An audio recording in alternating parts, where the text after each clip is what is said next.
How can we dominate with self-publishing without even trying to dominate? I believe there are two paths, and I want to discuss those two paths in this video. My name is Peter. I built a seven-figure publishing business, and in these videos on this channel, I share the lessons that I've learned and the strategies and the tactics that I've used and continue to use. And my goal with this channel is to convey how I see publishing and what I think we can focus on to become better publishers, etc. Because I believe that 80% of success, it's the mindset and the way we see things. And if we can pick up a new idea or some new tactic or strategy, then that will of course help us in our journey. Because I believe that business, it's about knowledge, and sometimes you don't know what you don't know. So my goal is to open up your mind. And in many of the videos, I often talk about the book Great by Choice and how I've applied it to self-publishing. And you will see me throughout these videos applying the concepts that I talk about. So for example, there's a concept called firing bullets first and cannonballs. So I'm testing out different styles. For example, now we will officially do the first whiteboard video on this channel. So we're firing a bullet. If it's appreciated, let me know. If you want me to do more walk-in videos or videos in front of the PowerPoint, I can do that as well. But this will be fairly unscripted. I have a few talking points, but in essence, you will get to discover how I see the paths that we can take to domination. So without further ado, let's go. So I believe that we have two paths to dominating with self-publishing. So let's say we have a crossroad over here. We can either go there or we can go there. Now, this path over here, this is all about beating the competition. So what do we do if we want to beat the competition? Let's make a super simple example. So as you probably know, you have different ways of getting sales on the Amazon website. So you have search. So when someone searches, so let's say they search here on the search bar on Amazon, they search for recipes. Let's just make it super simple. And what does show up here? We see different books showing up here, and we have all the way down to 10, and then we have different pages. Okay, so we obviously can imagine that this book right here gets the most sales. So beating the competition is all about ranking up here and thus getting the most sales. Now, if we have, for example, a recipe book, then if someone is publishing a recipe book with 50 recipes, what we can do is we can go with 100 recipes if we want to beat the competition. So this is one way of dominating, is to be better and to always try to beat the competition and focusing on, if they have 100 reviews, we will get 110 reviews, etc. So this is one way to dominate, and it works. Now, what is the problem with this method? It's that what happens once we create this recipe book with 100 recipes? Of course, someone else will come along and they will think the same way as we're thinking. So they will come along and they will say, well, I will do a recipe book that has 150 recipes, and instead of getting 110 reviews, I will give 120 reviews. So this cycle continues, and I believe that it's not the most sustainable model, and it's not the most fun way to do publishing either. So I have another route, which is this route that I prefer. And this route, it's about dominating without even trying to dominate.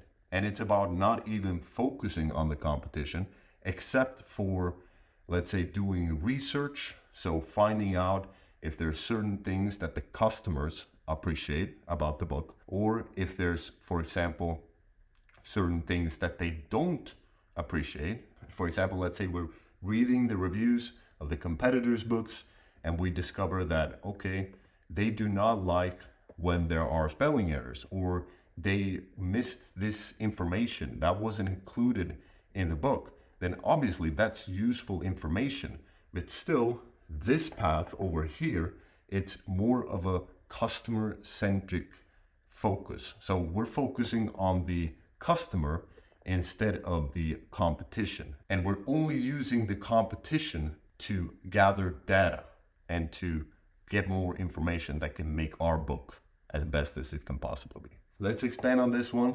Dominating without even trying. It sounds simple, but what does it mean in reality? I believe that it's about having a bigger vision.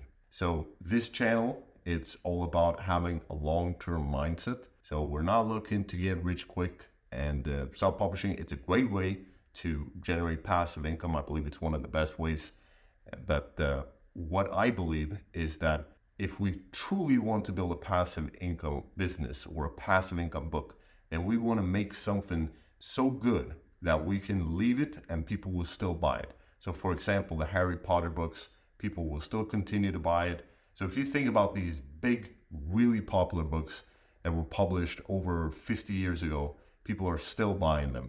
And why is that? Because they have become classics, or they have provided so much value to so many people, and that is why they continue to sell. So one of the ways we can dominate without even trying is to build an audience. And building an audience, that is something that makes it so that these keywords that we're trying to rank for, they become less and less relevant the bigger our audience gets. So this is just one way of ranking and getting sales on the Amazon website. Then you also have customers also bought, which is on the product page. So for example, when someone is clicking on a book, let's say they're clicking on this 50 recipes book, then the other 100 recipe book might show up as a customer also viewed this item, for example, and then they're able to add that book to their cart as well. Or we have categories. So for example, let's say someone is not really sure what they want to buy, but they know that they're interested in, let's say, health and cookbooks. Then they might go into a recipes category on Amazon, and that way they can find the book. So if we're able to drive traffic from outside of Amazon to our book, so we're driving traffic to our book, then not only will we have a higher chance of getting to the top page, but also we will have a higher chance of ranking on these other sides of the Amazon website. So we have the categories, we have the customer also bought. And if you get a lot of sales for your book, you also have something called an author page on the Amazon website. So you can also get it so that people are following the author page on Amazon. And when they're doing that, then they might get emails when Amazon has recognized that, hey, this book is taken off. So that is another way that you can gain traffic. Now, in the beginning, I think it's good to really focus on this part, really focusing on ranking for the keywords, because that is a sure way to get sales for your book. And it's a great way to get sales for your book. And I also believe we do want to run Amazon ads in the beginning. And I believe that we still want to run it even though we have a brand. But I think that the problem with only focusing on this approach is that eventually the ad cost will rise. So this happens with Facebook, it happens with Google ads, it happens with any platforms, and it will happen with Amazon ads because people are teaching it as a strategy for dominating. So imagine what happens when every publisher starts to use that as a strategy to dominate. What will happen? Amazon will be the real winner. So Amazon will be the one that really takes home the money at the end of the day. It will work for publishers for a short while, but I believe that if we want to really succeed in the long run, then having alternative ways of succeeding is something that we want to look at. Because if we imagine, we take a look at some of the biggest books, let's say you take Atomic Habits, you take Can't Hurt Me by David Goggins, or you take books by Alex Hormozi, etc. Those books, they are not having keywords in their titles. For example, Atomic Habits, yeah, you could argue habits is a keyword, but overall, the book doesn't sell because of that. It sells because of the marketing that is done outside of Amazon. And the same is true with Can't Hurt Me. It's because of David Goggins. No one would search that, most likely, if it wasn't a book that was very popular. And the same is true with $100 million offers or $100 million leads, etc. So the reason these books are selling is because of the work that is done outside of Amazon and because of the brand building, etc.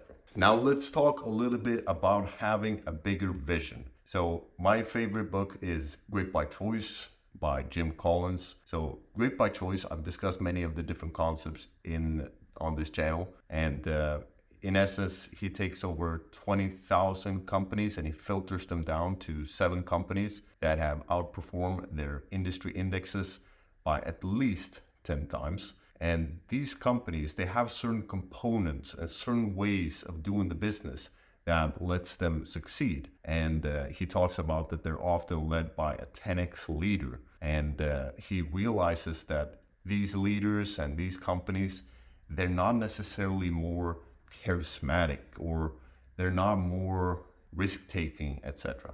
Rather, there are these certain components that they use.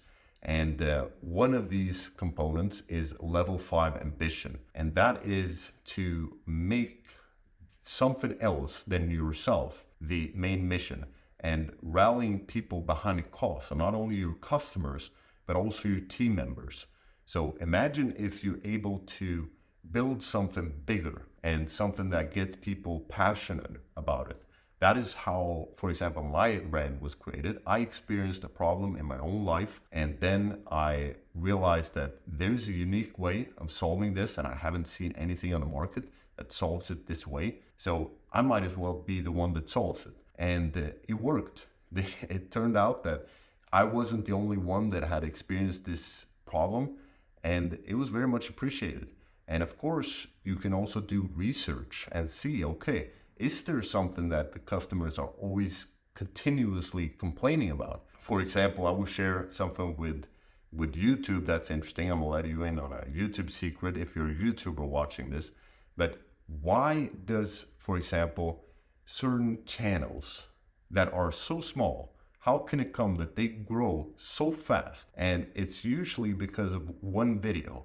And that one video is the video that is really hitting home in terms of the idea. So the idea of the video is making it so popular because people are underserved, because there's no reason this video on this small channel would take off unless there's so many people that want it, but they're not getting it from the big YouTubers, let's say. So that is how we can think. If there's something that's not being met, if there's some desire, some need that is not being met, then how can we as publishers fulfill that desire? So that is about having a bigger vision.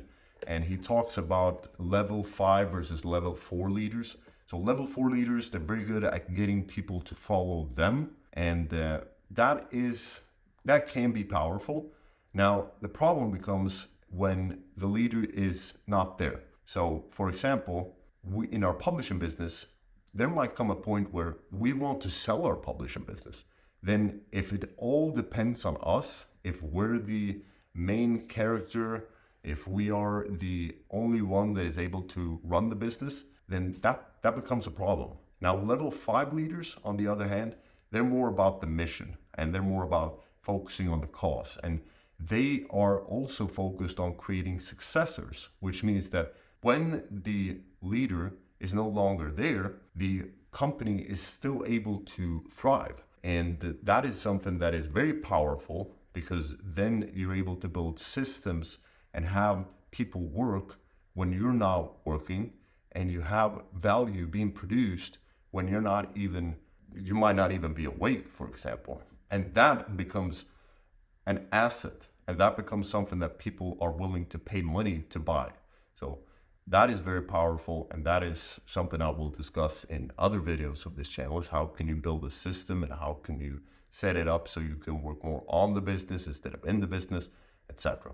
So the main question that I have for you after watching this video is, how can you build something bigger? How can you create a bigger vision for what you're doing? And how can you dominate without even trying to dominate, by following the principles that I'm discussing in this video? So for example, building a brand, building an audience, and focusing on the customer instead of the competition, and only using the competition for gathering data and for knowing and learning more about the customer. And it's not about not using everything that we can. So for example, if we can use keywords, then we'll use keywords. if we can use Amazon ads, we will use Amazon ads, and we will use the tools. We will market both on Amazon and off Amazon. And that is what I believe is the ultimate solution to scaling your publishing business and making it more fun as well. Because once you're able to build something of real value and you're able to work on something that you're passionate about, so within the circles, you have passion, you got skills, and you got something that the market wants. And in those circles, there's a sweet spot. And that is where I believe you want to be for the long run in your self-publishing business. Now, if you're making less than $1,000, then maybe you first want to cross your first $1,000. That even as you are working towards that goal, and once you scale beyond it, aim to think about these different things, because it really does make a difference. And I'm not speaking about something that I haven't done. I'm speaking about it from experience. I built a brand. I have over 200,000 email subscribers, and this is something that works. It's not just theory. It is more long-term. It does take more effort. I'm not going to lie. And what I see, especially in the beginning, is that it doesn't provide as much profit as the short-term focusing on dominating by beating the competition in very highly demanded niches, etc. But in the long run, I think that this is where you want to be. 5 years will pass anyways. You might as well get there in the best possible way. So thanks for watching. If you liked the video, I know I didn't do much on the whiteboard, but hopefully you received value from this video. If you did, hit the like button. Thanks for watching. See you in the next video.